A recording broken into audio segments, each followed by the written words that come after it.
Man bana masjidan, siapa yang bangun masjid, banallah mithlahu baitan fil jannah. Orang Islam mesti kaya, karena syarat booking tempat di surga bangun masjid. Jadi yang nggak bangun masjid Pak Ustadz, yang nggak punya jabatan, yang nggak punya harta, ya siap-siaplah di emperan kaki lima. Jangan sedih, karena pintu kebaikan bukan cuma hanya bangun masjid, ada pintu yang lain. Man shalla isnatai asyarata raka'ah, siapa yang sholat 12 rakaat fil yaumi wal lailah, sehari semalam, bunya lahu bihinna baitun fil jannah, dibangunkan juga satu tempat di surga. Artinya apa? Yang bisa bangun masjid dengan materi, uang, kaya, kekuasaan, silakan. Yang nggak bisa, makmurkan masjid dengan sholat sunat 12 rakaat. 2 rakaat sebelum subuh, 2 rakaat setelah zuhur, 4 rakaat sebelum zuhur, 2 rakaat setelah maghrib, 2 rakaat setelah isya. 12 rakaat. 2 rakaat sebelum subuh, 4 rakaat sebelum zuhur, 2 rakaat setelah zuhur, 2 rakaat setelah maghrib, 2 rakaat setelah isya. Salat sunat, simple, booking tempat. Bangun masjid sudah, salat sunatnya juga lancar, mantap. Sudahlah nggak bangun masjid, salat sunat pun nggak. Mau tinggal di mana? Masya Allah, tabarakallah. Hari ini kita sedang ditunjukkan bahwa segenggam kekuasaan bisa dipakai untuk menolong agama Allah subhanahu wa ta'ala. Ustaz Samad, ajarkan kami, ceritakan kami tentang Nabi Muhammad supaya kami merasakan bagaimana dekatnya dengan Nabi. Bapak-bapak TNI, tidak perlu saya ceritakan bagaimana kehidupan Nabi, karena yang paling bisa merasakan rasanya, gimana kira-kira perasaan Nabi saat itu adalah bapak-bapak tentara. Kenapa begitu? Karena Nabi itu kehidupannya sebagai panglima perang, panglima tentara. Nabi jadi Nabi mendapat wahyu umur 40. Berdakwah di kota Makkah 13 tahun. 40 tambah 13, 53. Memimpin perang terbesar bernama Perang Uhud di tahun kedua. 40 tambah 13, 53. Tambah 2, 55. Nabi di usia 55 tahun, perang Badar, naik kuda dari Madinah ke Badar, lokasi perang 150 km, naik kuda. Tolong cari ustadz umat Nabi Muhammad yang umur 55 tahun naik kuda 150 km. Yang bisa melakukan itu hanya tentara, yang bisa merasakan sport, yang bisa merasakan naik kuda. 1 jam naik kuda sama dengan 1000 kali push up. Jadi kalau 150 km ditempuh Nabi usia 55, berarti 3000 kali push up. Siapa yang bisa melakukan itu? Saya nggak bisa. Saya ceramahnya aja mungkin bisa ikut Nabi, khutbahnya mungkin, tapi untuk melakukan seperti yang dilakukan Nabi Muhammad SAW, orang yang amat sangat sehat. Nabi umur 55 tahun memimpin perang 150 km, naik kuda 3000 kali push up menurut ilmu kesehatan. Hari ini apa yang dilakukan umat Muhammad umur 55 tahun? Membawa map ngurus pensiun. Jadi yang paling bisa merasakan itu adalah rasa sehatnya, rasa fit fisiknya, rasa kekuatannya. Iyalah, dia kan Nabi, kami kan manusia biasa. Ayatnya sudah dibacakan tadi. Wa ma Muhammadun illa rasul. Muhammad bukan Tuhan, Muhammad bukan malaikat, dia hanya seorang rasul. Qad khalat min qablihir rusul. Rasul-rasul sebelum dia meninggal. Adam, Idris, Nuh, Hud, Salih, Ilyasa, Zakaria, Musa, Ibrahim meninggal dunia. Satu diangkat, Isa alaihissalam, akan diturunkan di akhir zaman untuk menegakkan agama Allah subhanahu wa ta'ala. Tapi yang jelas bahwa sebagian Nabi itu meninggal, mati, dicabut Allah nyawanya. Dia manusia biasa. Allah tidak kirim malaikat. Seandainya Allah kirim malaikat ke atas dunia ini, orang akan berkata, yalah dia bisa buat gitu, dia kan malaikat. Tapi kita semua bisa berkata, dia manusia, saya manusia. Dia sehat, saya sehat. Mohon maaf Ustadz Somad, tadi saya terlambat menyambut selamat datang karena olahraga dulu. Begitu kata Bapak Direktur tadi. Dan di sini ada olahraga memanah, ada pula olahraga berkuda. Memanah, berkuda, persis seperti yang dipesankan. Alimu auladakum, ajarkan anak-anak kamu as-sibahah, berenang, ar-rimayah, memanah, warukubal khail, berkuda. Cuman yang saya heran, kenapa yang disebutkan cuman memanah dan berkuda? Berenangnya mana? Ternyata tentara tidak perlu disebut berenang, karena kalau tidak lulus berenang tak mungkin lulus jadi tentara. Memanah tepat sasaran. Untuk apa lagi memanah? Kan sekarang sudah ada senjata. Bagaimana nanti seandainya ada suatu zaman lalu lewat meteor besar di atas muka bumi, lalu semua besi-besi tertarik, habis dia sedot seperti besi berani yang lewat di atas bumi, maka semua besi tertarik. Apalagi yang bisa kita pakai kecuali memanah? Sehebat-hebatnya penembak sniper, tak ada lagi peluru, tidak ada lagi senjata, yang ada hanya panah. Maka memanah hari ini adalah senjata masa depan. Rukubul khail, berenang, menunggang kuda. Ustadz Somad cuma ceramah aja. Emang Ustadz pernah naik kuda? Itu yang video dan gambarnya viral, saya naik kuda. Tapi yang megang 4 orang. Ustadz naik ke atas, naik, foto, turun lagi. Memanah juga. Hebat juga Ustadz Somad, kemarin kami lihat video Ustadz memanah, tepat sasaran. Berapa anak panah tepat terus. Yang diupload yang tepat, yang melesat nggak diupload. Membangkitkan motivasi anak-anak muda kita, pemuda-pemuda kita yang masa darah bergejolak, hawa nafsu luar biasa. Kemana disalurkan ini? Kepada 3, berenang, memanah. Ustadz, kalau kami banyak berenang ini, apakah hawa nafsu kami ini akan turun? Saya bilang, kalau kamu berenang sampai ke tengah sungai, ke tengah laut, bukan cuma nafsunya hilang, kamu hilang sekalian. Artinya apa? Islam tidak membunuh hawa nafsu, tapi hawa nafsu disalurkan dalam bentuk olahraga. Jadi jangan bayangkan Nabi Muhammad itu hanya duduk berzikir, baca Quran, lalu ketika datang orang cerita mati. Bukan begitu Nabi itu. Nabi itu panglima perang, strateginya luar biasa. Saat perang Badar, Nabi pagi-pagi sudah datang ke lokasi perang. Akhirnya lokasi perang dikuasai Nabi dan musuh ketinggalan. Kenapa Nabi awal? Nabi awal datang menyusun pasukannya di tempat matahari terbit. Karena Nabi pasti duluan, karena sebelum azan subuh dia sudah tahajud. Badannya sehat, habis tahajud witir, habis itu sholat subuh, langsung dia susun barisan. Datang pasukan musuh, sudah kehabisan tempat, sudah di booking duluan. Nabi susun barisan di matahari terbit. 1-0 sudah kena. Kenapa? Karena kalau disusun pasukan di matahari terbit, maka mata musuh silau. Mata yang silau tidak nampak di mana anak panah, di mana tombak, di mana pedang. 1 sudah kalah. Lalu kemudian dari mana Nabi tahu jumlah pasukan? Tempat mereka berkemah, datang seorang sahabat. Ya Rasulullah, ya, apakah ada wahyu turun di mana kita berkemah malam ini? Tidak ada wahyu. Datang sahabat kasih pendapat. Saya ada pendapat ya Rasulullah. Apa pendapatmu? Kita akan berkemah di lokasi ini, tempat oase, tempat air di gurun. Karena dengan menguasai oase, musuh akan kehabisan air minum, karena mereka datang 500 km dari kota Makkah, Madinah, dan sampai di Badar. 2-0 musuh kalah sebelum perang. Apakah Nabi ketika itu datang anak buah sahabat, ya Rasulullah, ini saya ada ide kamu jangan pakai, saya cukup dari Jibril aja. Nabi sebagai pimpinan mendengar saran dari bawahan, padahal dia menerima wahyu dari Allah Subhanahu wa ta'ala. Poin yang ketiga, Nabi SAW tahu berapa jumlah musuh. Hebatnya strategi intelijen Nabi. Bagaimana caranya?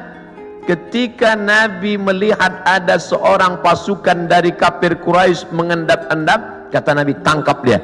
Tapi ditangkap bukan untuk disiksa. Kebetulan yang mereka tangkap ini adalah tukang masak yang mengambil air. Ditangkap, ditanya oleh Nabi, berapa jumlah pasukan kalian? Kata tukang masak, mana saya tahu, saya kan cuma masak. Masa pasukan itu kan yang tahu pimpinan. Nabi tanya, kamu kalau masak pagi siang berapa ekor kambing, berapa ekor onta? Dia sebutkan, makannya sekian seekor onta, masaknya hari ini sekian kambing. Dari jumlah makanan Nabi bisa tahu, kalau begini makanannya berarti pasukan kalian sekitar sekian dan kita akan susun. Nabi perang penuh dengan strategi. Jadi jangan bayangkan Nabi dengan sahabat itu perang bismillahirrahmanirrahim, la haula wala quwata illa billah. Al-haqqu bila nizam yaghlibuhul batil bin nizam. Kebenaran yang tidak dimanage dengan manajerial yang baik akan dikalahkan oleh kebatilan, tapi diatur dengan manajerial yang baik. Nabi strategi cari tempat, dia menang. Strategi awal susunan barisan, dia menang. Strategi berapa jumlah pasukan musuh, dia menang. Setelah siap strateginya, baru dia berdoa di tengah malam. Saat dia berdoa itu dari Isya sampai subuh, datang Abu Bakar tengah malam mendekati Nabi. Hasbuka ya Rasulullah, wahai Nabi Muhammad, cukuplah berdoa itu, berhenti, doamu pasti dikabulkan Allah. Tetap dia berdoa sampai subuh. Lengkap persiapan mental, spiritual, kecerdasan intelijensia otak dengan kelembutan hati berdoa. Hari ini orang hanya berdoa tanpa berusaha, berusaha tanpa berdoa sombong, berdoa saja tanpa usaha pesong. Pesong bahasa Melayu gila. Kesiapan inilah yang agaknya dimatangkan. Alhamdulillah hadir juga bersama kita Bapak Direktur Bintal, hadir bersama kita. Bimbingan mental, spiritual ini harus terus dijaga. Ustaz Abdul Somad, di keuangan ini harus terus mentalnya dijaga. Kenapa begitu Pak? Tantangannya luar biasa. Tantangan apa? Duit. Kalau diawasi kamera CCTV, ada masanya kabelnya dimakan tikus. Kalau diawasi CCTV, ada kalanya pemadaman bergilir. Kalau diawasi atasan, atasan akan keluar kota. Maka ditanamkan mental dia. Siapa yang mengawasi dia? La ta'khudhuhu sinatun wala naum. Dia yang tidak mengantuk, dia yang tidak tidur. Itu yang mengawasinya. Kemarin saya ceramah di Medan, pagi-pagi selesai ceramah di masjid, makan. Ustaz Somad, kenalkan, saya Fulan dari Kodam 1 Bukit Barisan. Masya Allah.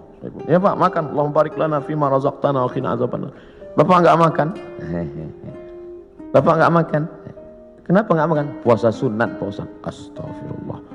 Yang ngajak puasa saya, yang enggak puasa saya. Untungnya saya ada alasan. Ustaz enggak puasa? Musafir.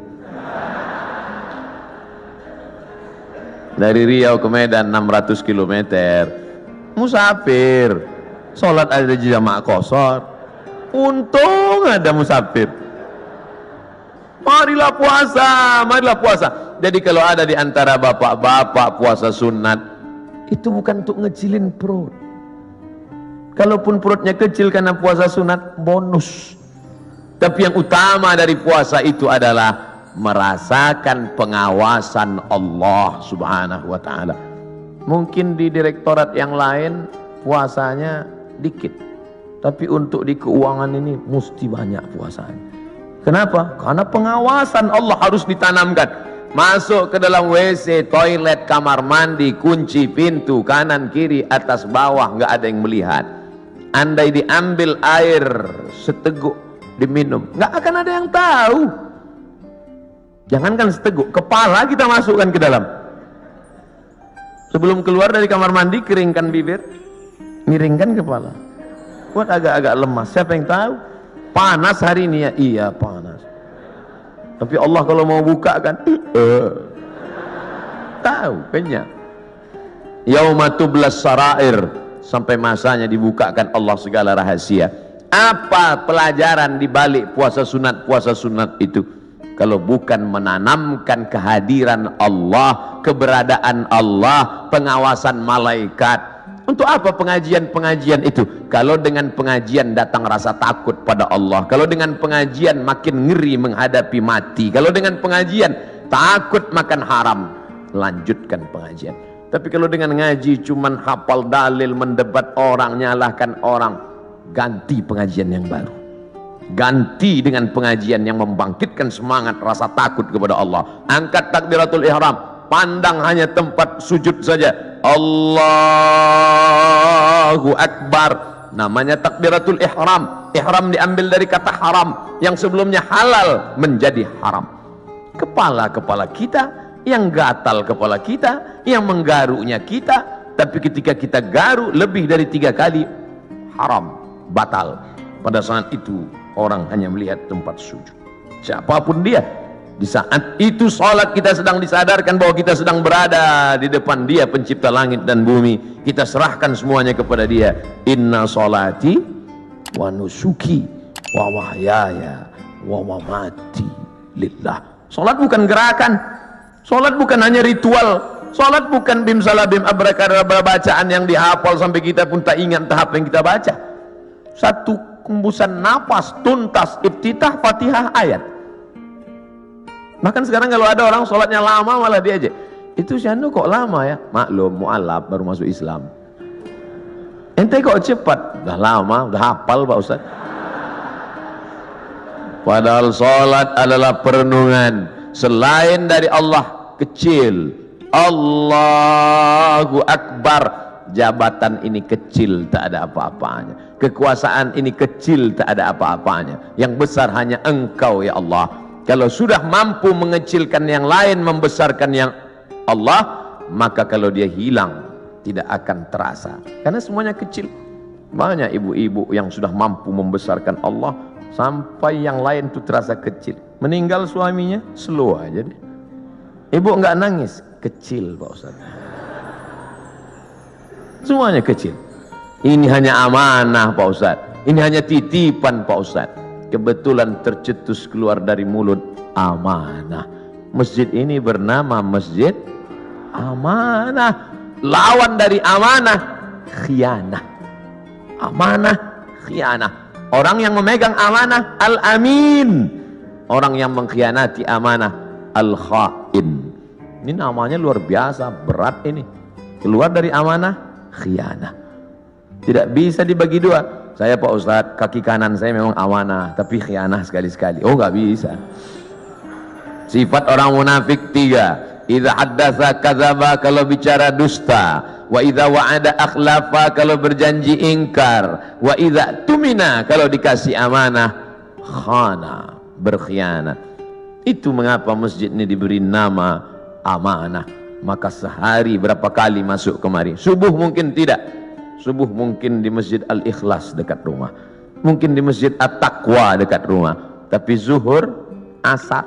Tapi jangan gara-gara saya ucapkan ini lalu nanti takut sholat di sini. Kamu sholat di mana tadi? Masjid di luar aja lah. Kenapa nggak di amanah? Ngeri di situ. Kata Ustaz Somad.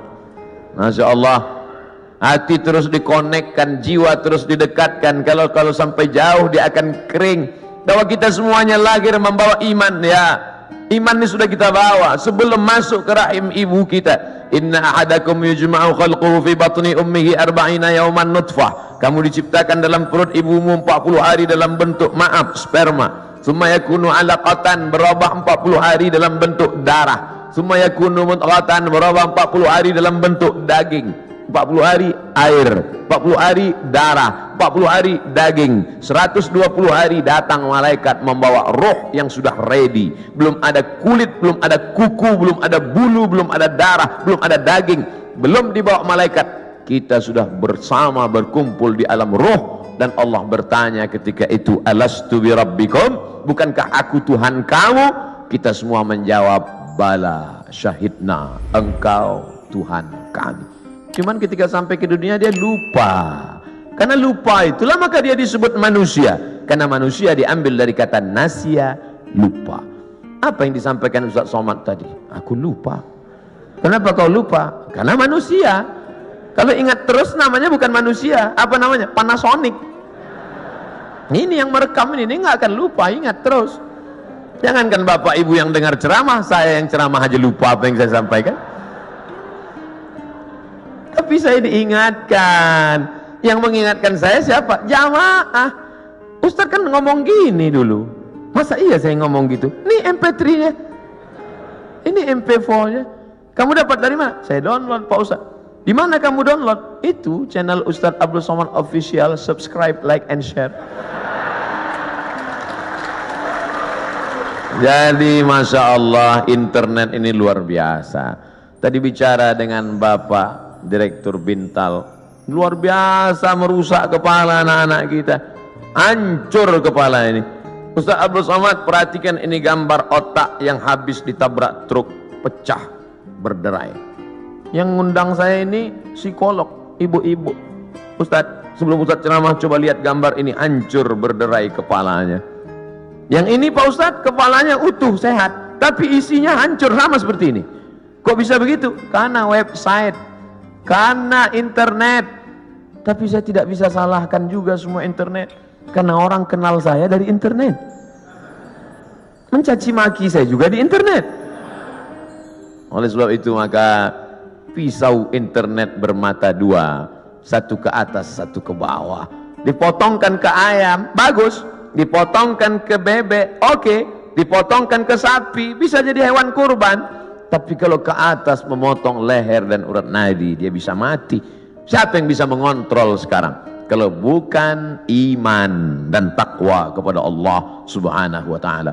Maka saya bangga, Ustaz Abdul Somad, ini imam kita, ini khotib kita, pakai baju tentara. Kami yang sipil yang tidak punya seragam ini terus terang amat sangat bangga melihat bapak ibu menjadi khotib, melihat bapak ibu jadi imam, melihat bapak ibu menjadi orang yang sholat berjamaah. Dulu susah kalau mau menasihati orang, mari sholat, mari puasa, mari berjamaah. Sekarang saya tinggal simpel aja ngasih tahu, anak-anak SMA, anak-anak pesantren, lihat itu, bapak tentara sholat di masjid, bapak polisi pengajian. Ibu-ibu pun mudah sekarang nasihati anak-anaknya. Lihat tuh, pak polisi sholat di masjid, pak tentara sholat di masjid, angkatan udara sholat di masjid. Pistol mereka besi, bapakmu nggak punya pistol, nggak sholat. Mudah memberikan motivasi, mudah memberikan semangat. Oleh sebab itu kebersamaan kita ini, apapun seragam yang kita pakai, itu hanyalah casing saja. Apapun jabatan kita, itu hanyalah jalan saja. Yang kita cari adalah keridhaan Allah Subhanahu wa ta'ala. Kalau berhasil kita melewati ujian-ujian seragam, ujian kekuasaan, ujian jabatan, ujian dunia, ujian popularitas ini sampai kepada puncaknya, maka insya Allah mati kita husnul khatimah. Tapi kalau gagal kita dengan ujian ini, bapak ujiannya beda, saya ujiannya beda. Ujian Ustaz Somad sekarang popularitas, kemana-mana mesti pakai masker, kalau enggak semua minta foto.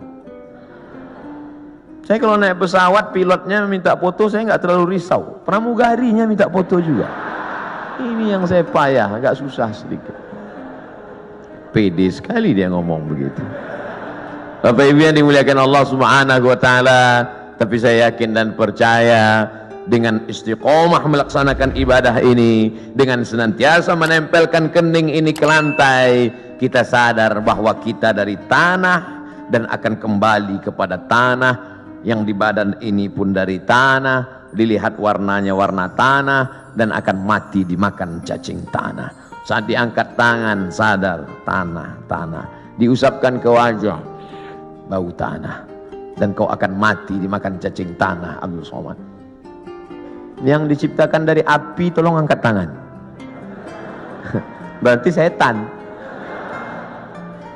Dia sendiri ngaku, khalaqtani min nar, aku dari api, wa khalaqtahu min tin, dia dari tanah, ana khairum minhu, I am better than him. Saya lebih mulia dari dia, saya lebih tinggi, saya lebih hebat, saya lebih agung. Kalau ada nanti orang berkata begitu, bisikkan saja, kau saudara setan.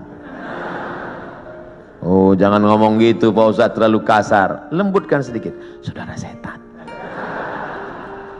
Dengan sholat kita sedang disadarkan siapapun kita tempelkan 7 anggota badan kita ke lantai dari atas sampai ke bawah. Ujung kaki 2, ujung tangan 2, ujung lutut 2, satu kening menempel ke lantai. Mentang-mentang orang hebat, kekuasaan tinggi, tak mau menempelkan ke lantai. Allahu Akbar, tempel ke tiang. Enggak sah sholat kecuali sakit, duduk di kursi. Kalau makhluk di bumi tidak lagi mau mendengar kata-katamu, siapapun tak lagi memperdulikanmu, berbisiklah ke tanah, makhluk-makhluk langit akan mengaminkan doa-doa. Bangun di tengah malam, mengadu kepada Allah. Ngadunya pada Allah. Sekarang banyak orang ngadu ke Facebook. Semua diadukan di wall Facebook, Twitter. Makin dibaca komennya makin stres, depresi, bersunyi-sunyi di tengah malam. Kalau sudah Allah berikan pertolongan, intan surullah, kalau kau tolong agama Allah, Allah yang akan menolong kamu. Lari ke atas bukit Safa tidak ada air, lari ke atas bukit Marwah tidak ada air. Di mana air itu datang? Air datang bukan dari tumit Hajar yang mencari air, tapi air dari tumit Ismail yang belum pandai berjalan. Hanya bergeser saja kakinya di atas pasir, memancar air Zamzami, air berkumpullah. Cerita ini 3000 tahun yang lalu. Karena Nabi Ibrahim pindah dari Babilonia ke Palestina 1800 sebelum Masehi. Sekarang sudah 2000, lebih 3000 tahun yang lalu. 1800 tambah 2000, 3819 tahun yang lalu. Cerita tentang air memancar. Saya kira ini hanya ada dalam buku-buku, dalam Al-Quran, dalam hadis Nabi, dalam sejarah. Ternyata hari ini tentang cerita air memancar saya dengar lagi pagi ini. Yang cerita siapa? Bapak Direktur Keuangan, Ustaz Somad. Saya gali tanah untuk ngambil jeruk, keluar air. Itulah air mineral yang saya minum pagi tadi. Kenapa Allah berikan air ini? Andai tadi mereknya tidak dirubah, saya tak bisa bedakan ini air dari mana. Sama seperti yang selama ini saya minum. Dari mana air ini datang? Dari Allah. Untuk apa? Ternyata persiapan pembiayaan pondok tahfiz Al-Quran yang sudah dibina dari sekarang. Datang rasa malu saya dalam hati. Saya selama ini cuma ceramah saja. Siapa yang membantu pondok tahfiz Quran? Siapa yang membuka pendidikan Al-Quran? Siapa yang menolong anak yatim untuk sekolah bantu Quran? Itu yang akan menolong di hadapan Allah. Makanan yang kau makan akan busuk, pakaian yang kau pakai akan lapuk, yang kau sedekahkan itu yang akan menolong di hadapan Allah. Andai ada yang bertanya, berapa anak tahfiz Quran yang Ustadz tolong? Yang tanya-tanya. Ternyata Bapak sudah buat duluan. Ini pondok tahfiznya, pembiayaannya dari mana? Allah yang memberikan. Makin kuat keyakinan saya. Lama-lama saya bingung, saya datang kemari ini ceramah atau belajar? Ternyata ada ilmu yang ditulis di atas kertas, tapi ada ilmu yang datang dari Allah, langsung real, nyata. Intan surullah, kalau kau tolong agama Allah, yang surkum, Allah akan menolong kamu. Ayat itu dari kecil saya sudah hafal. Ayat itu saya pelajari di Al-Azhar Mesir. Tapi kalau ditanya mana buktinya nyata, itu Allah menolong Nabi Muhammad. Apa kata? Itu kan Nabi. Mana real yang nyata sekarang? Hari ini saya mendengarkan ceritanya, kisahnya. Hari ini saya nampak real dengan nyata. Kalau kau tolong anak yatim, kau tolong pondok tahfiz Quran, kau tolong orang menghafal Quran, Allah akan menolong engkau. Sumber air mineral yang lulus lembaga badan pengawasan obat dan makanan menyatakan air ini layak. Siapa yang memberikan? Innama amruhu idza arada syai'an ayaqula lahu kun fayakun. Ternyata tolonglah agama Allah ini. Jangan pernah takut dan jangan pernah cemas. Kadang-kadang kalau terlalu banyak orang menakut-nakuti kita, kita jadi takut juga. Kita sudah berani, tapi karena ditakut-takuti orang, kita pun jadi takut juga. Ini Ustaz cerita tentang siapa? Tentang saya. Saking banyaknya yang membuli kita, kita jadi cemas juga lama-lama. Tapi rupanya semakin banyak cerita kita dengar tentang turunnya pertolongan Allah. Ala inna nasrallahi qarib. Yakinlah pertolongan Allah itu dekat. Jangan pernah takut dengan akhir masa pensiun, nanti saya akan makan apa, nanti saya... Berapa banyak orang berpikir nanti pensiun makan apa, malaikat maut datang malah sebelum pensiun. Malaikat maut tidak pernah datang melihat akte kelahiran. Berapa banyak orang sehat mati mendadak, yang divonis mati, nggak mati-mati. Saya berapa kali ketemu ceramah dalam pengurus masjid, Ustaz Somad, nanti habis ceramah kita makan ya, oke. Bedanya kalau di masjid lain setelah ceramah baru makan. Di kantor keuangan TNI sebelum ceramah udah makan duluan. Tabarakallah. Ketika selesai makan, kata Pak Ketua Dewan Kemakmuran Masjid, Ustaz Somad, saya ini sudah divonis, kata dokter, kena jantung koroner, harus dibelah urat kaki naik ke atas. Terus saya takut Pak Ustaz ngelihat ayam potong dibelah. Jadi ya saya nggak dioperasi. Katanya berapa lagi umur Bapak? 2 bulan Pak Ustaz. Terus udah 2 tahun nggak mati-mati. Bukan saya ngatakan Bapak Ibu nggak usah cek. Saya tetap medical check up, tetap ke rumah sakit, tetap tanya dokter. Termasuk kurusnya saya ini pun saya sudah konsultasikan ke dokter. Apakah saya ini sakit Pak Dokter? Kata dokter di Batam, Ustadz Somad, Ustadz kalau mau lebih berwibawa tambah beratnya dikit. Gimana Pak Dokter? Minum susu kental manis 3 kali sehari. Pagi segelas, siang segelas, malam segelas. Sebulan akan naik sekian kilo. Oke Pak. Sebulan saya minum, timbang tetap. Saya tanya, Pak Dokter, sudah saya minum kok nggak nambah?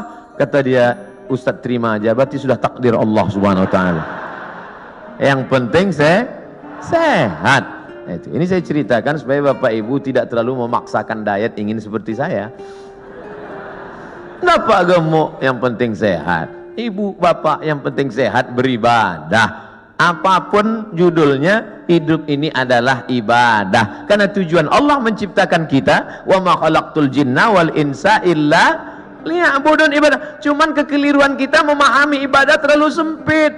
Salat, zakat, puasa, haji, baca Quran, cuman itu ibadah. Padahal di kantor dari jam 8 pagi sampai jam 4 sore adalah ibadah. Kalau dipahami ini, ngurus keuangan negara, TNI ini adalah ibadah ringan, dan kita tidak akan mungkin curang. Sebagaimana kita jujur dalam sholat, sebagaimana kita jujur saat di Masjidil Haram, begitulah kita jujur di kantor kita, karena pekerjaan kita adalah ibadah. Tapi jangan dibalik. Nanti pas azan zuhur, Allahu Akbar, Allahu Akbar, tetap buat laporan. Loh, ente nggak ke masjid amanah? Ibadah. Nah, ini harus diluruskan juga. Ada ibadah mahdhah yang pure original, memang ibadah, ada rukunnya, ada syaratnya, ada wajibnya, ada sunatnya, memang ibadah. Sholat, puasa, itu ibadah. Tapi ada aktivitas sehari-hari bernilai ibadah. Ustadz, Allah itu nggak adil loh Pak Ustadz. Loh, kamu bilang Allah nggak adil, bisa kafir, bisa murtad. Masa laki-laki enak bisa puasa sunat, laki-laki bisa zikir, laki-laki bisa baca Quran. Kami Pak Ustadz 9 bulan 10 hari nggak bisa ibadah. Ibu, hamil itu pun ibadah. Hamil itu ibadah, karena akan melahirkan anak-anak yang soleh. Sejak itu alhamdulillah ibu-ibu sudah punya jawaban. Kalau ada atasannya nanya, kamu ini sebentar-bentar cuti hamil, sebentar cuti hamil, apa ini? Ibadah. Malah anak itu adalah ibadah yang tidak akan putus. Kalau ada di antara bapak yang rajin sholat duha, meninggal dunia, putus. Yang rajin baca Quran, meninggal dunia, putus. Tapi ada ibadah yang tidak putus. Waladun solehun, anak yang soleh. Apa tidak bangga Abdul Somad pagi ini? Anak tentara, hafal Quran, sekolah di Yordania, ngomong dengan Ustaz Somad bahasa Arab. Untung saya masih ingat bahasa Arab. Saya sudah pulang dari Arab 2006, 4 tahun di Mesir, 2 tahun di Maroko, S3 di Sudan. Saya cerita ini untuk ngasih tahu bahwa saya bukan Ustadz kaleng-kaleng, itu aja.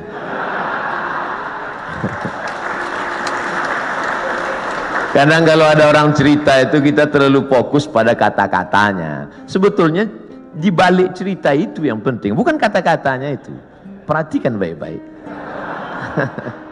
Saudara yang dimuliakan Allah SWT.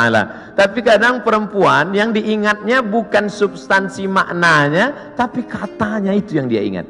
Makanya banyak perempuan terbuai oleh kata laki-laki, karena banyak laki-laki yang pandai menjual kata.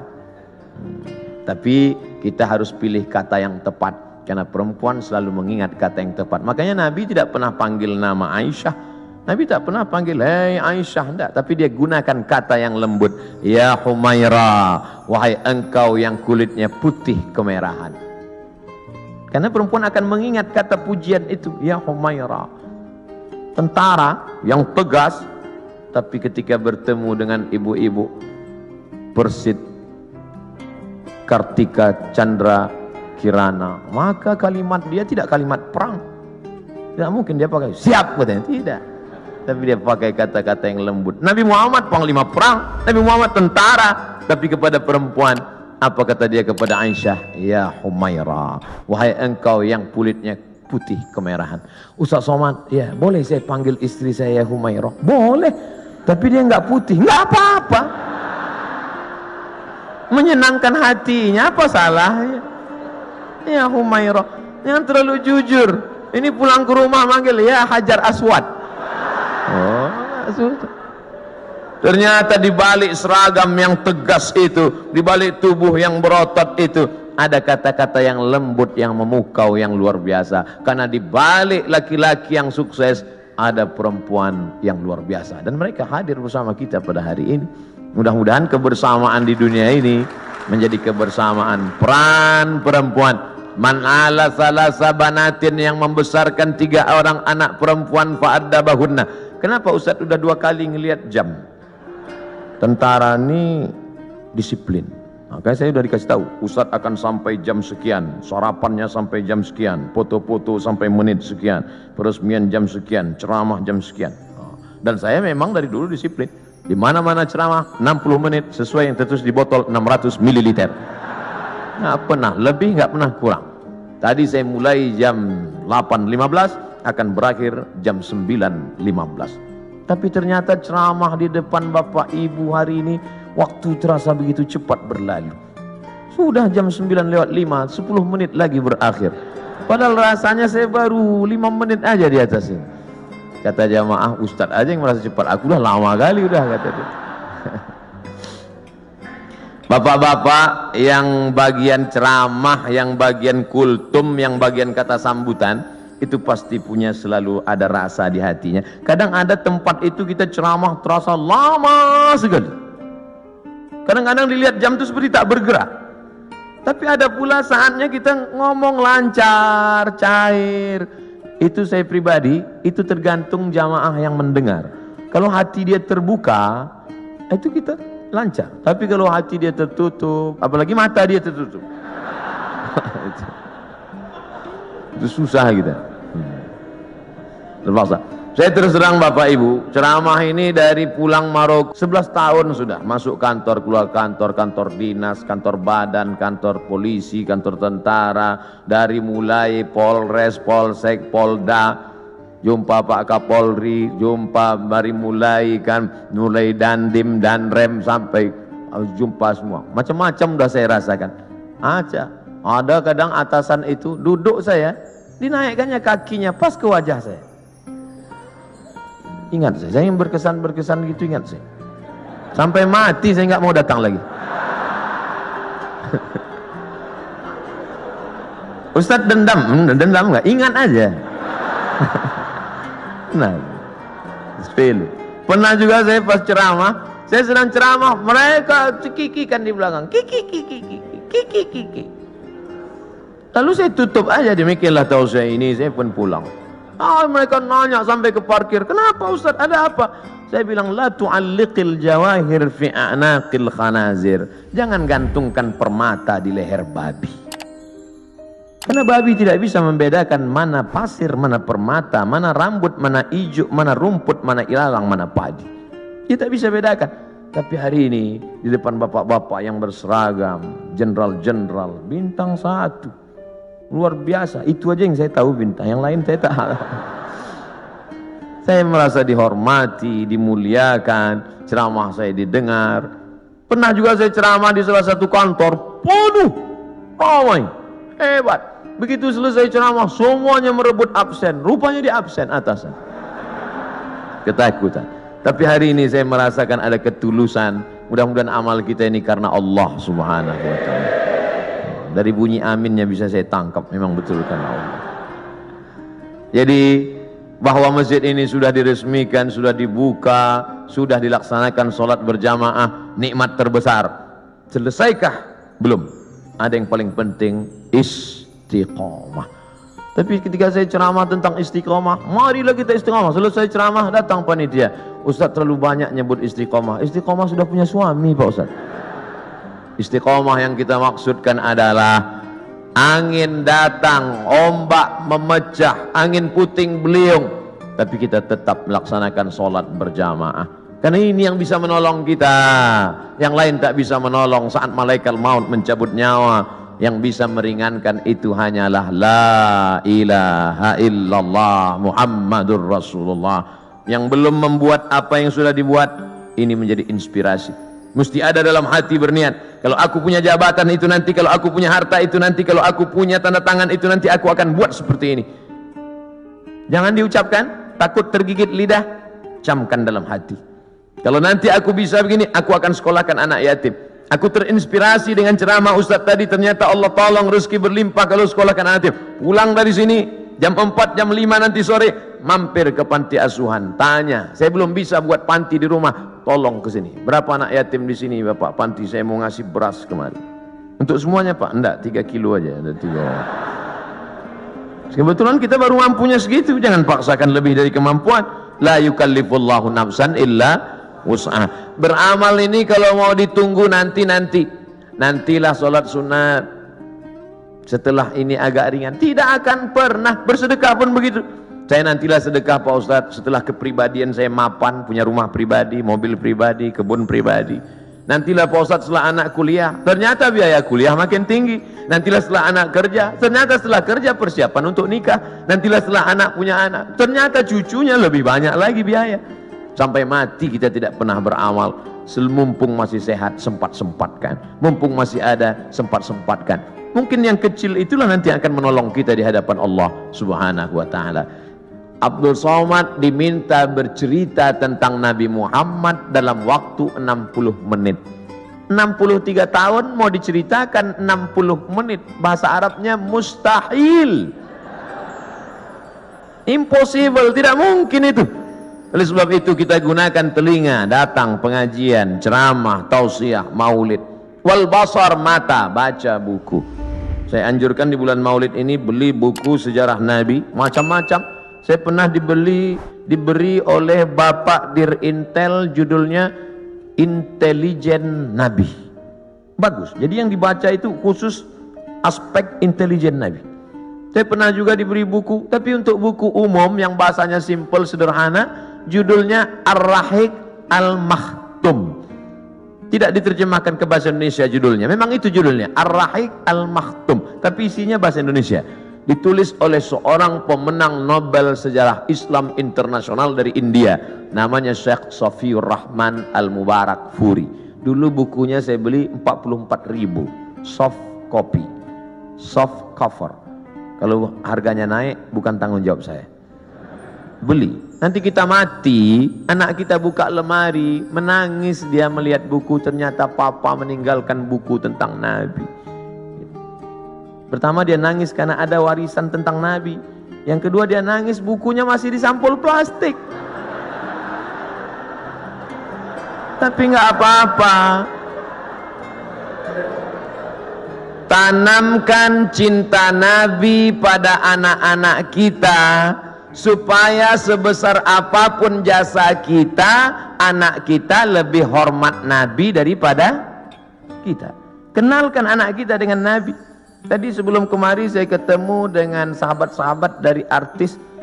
Kalian tidak bisa ceramah, buat film animasi, buat film cerita tentang Nabi. Nusa dan Rara, cerita tentang Nabi untuk anak-anak kita. Kan nggak mungkin anak-anak itu saya ceramah Nabi. Kumpulkan anak 5 tahun saya ceramah, Assalamualaikum Rasulullah, nggak peduli mereka. sesuai dengan bahasa mereka masing-masing. Ibu-ibu dengan video pendek share di grup-grup WhatsApp, anak-anak dengan video-video animasinya, bapak-bapak dengan ceramah khutbah Jumatnya. Tapi yang paling penting adalah perbuatan kita, tindak tanduk kita mencerminkan Muhammad sallallahu alaihi wasallam. Biasanya Ustaz Somad kalau ceramah itu pakai poin 1, 2, 3. Di sini tidak, karena saya berhadapan dengan jamaah yang smart. Ustadznya Somad. Jamaah sudah bisa menyimpulkan sendiri. Apalah kesimpulan ceramah Ustaz Somad tadi? Kesimpulannya adalah hidup adalah ibadah. Maka setiap detak jantung, hembusan nafas, langkah kaki, ayunan tangan, bisikan telinga, kedipan mata, semuanya mesti bernilai ibadah. Kalau bergerak, geraknya adalah zikir. Kalau diam, diamnya adalah fikir. Berzikir dapat pahala, berpikir pun dapat pahala. Makanya kalau ada teman di sebelah dari tadi diam aja, berarti dia sedang berfikir.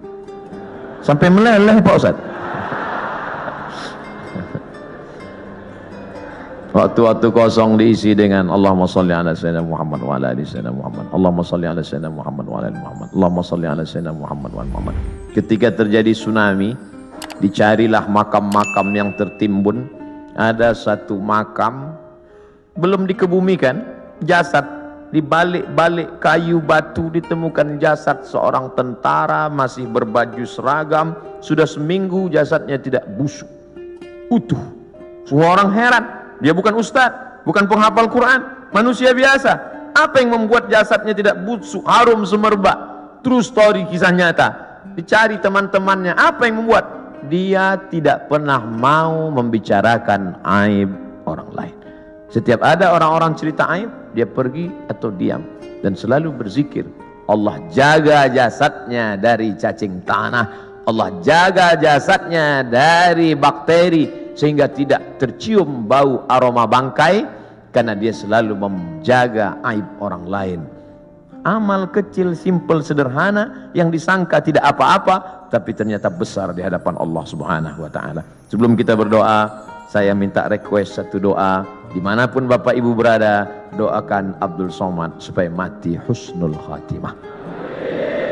Jangan sekarang, kita masih ada jadwal banyak lagi. Tapi mati tidak bisa di request. Jangan pernah takut pada mati. Yang perlu kita khawatirkan apa bekal kita bawa menghadap mati, menghadap Allah Subhanahu wa taala.